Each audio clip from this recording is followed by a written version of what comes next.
ukleli smo tu novu državu Srba, Hrvata i Slovenaca odnosom prema svojim ranjenicima i invalidima. Znači, ako smo mi imali tog Budimira Davidovića sa svoje 2 Karađorđeve zvezde, Legijom časti, Belim orlovim, ordenom za hrabrost, koji je radio kao nadničar. 70 rana.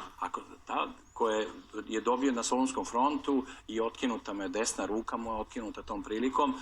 On je u strašnom siromaštvu živio kao nadničar od milostinje. Jer milostinja je ta strašna sudbina. Ne siromaštvo, ne glad, ne smrt, pa to nije najstrašnije, nego to poniženje, pa Milunka Savić, ta toliko pominjena, ali svi zaboravljaju. Ona je uz pomoć ratnih drugova postala nadničarka čistačica.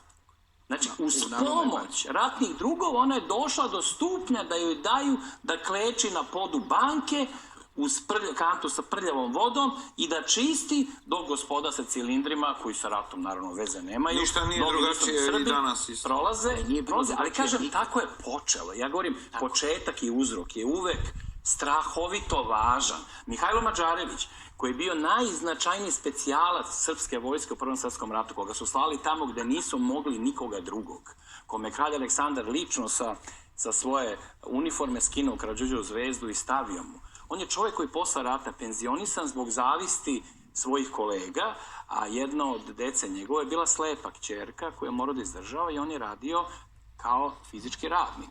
On je nosio džakove u šećerani na Čukarici i to je bila njegova sudbina. Najhrabriji vojnik čitave vojske po mišljenju mnogih. Kajafa, čuveni sa Kolubarske bitke, umire u siromaštvu pred Drugi svjetski rat. Čuvena Stojan Komita, devojka Radovića Marizna, koja je dobila sve moguće medalje, umire u siromaštvu 1940. do rata.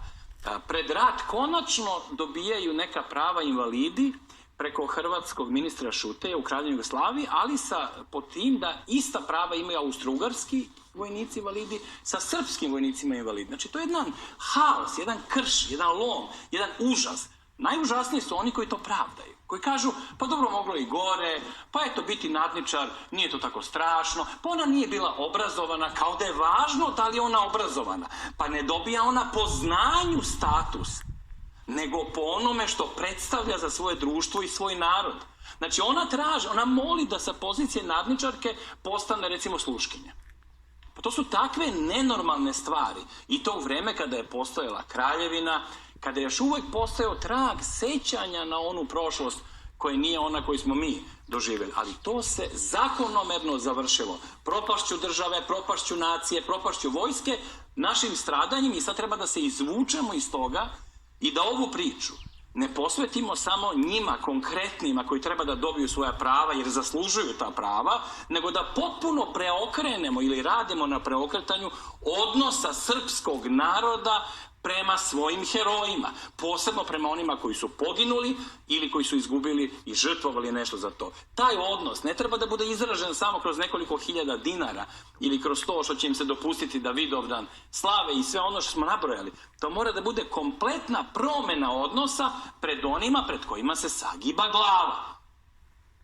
I Milan Stojadinović je bio najznačajniji političar međuratni, ali nije bio na ratištu, bežao je sa ratišta i zato su svi drugi političari čija su deca poginula na ratištu ili stradala na ratištu, a bilo je takvih političara u to vreme, su njemu govorili: ti nemaš pravo ništa da budeš u ovom društvu, jer je to herojstvo tih ljudi, kada je 65% muškog stanovništva nestalo, kada je ostalo pola miliona ratne siročadi, pola miliona ratne siročadi. Ma nije reč o broju, pa svi možemo da vrtimo broj, nego u osjećanju da je 500.000 Srpčadi svake noći plakalo i sećalo se svoga oca, koga nije imalo, prepušteni to sudbini, svemu onome što je opisano toliko puta. Znači, mi moramo da promenimo svoju dušu, da promenimo narodni karakter, odnos prema samima sebi i sve će nam krenuti.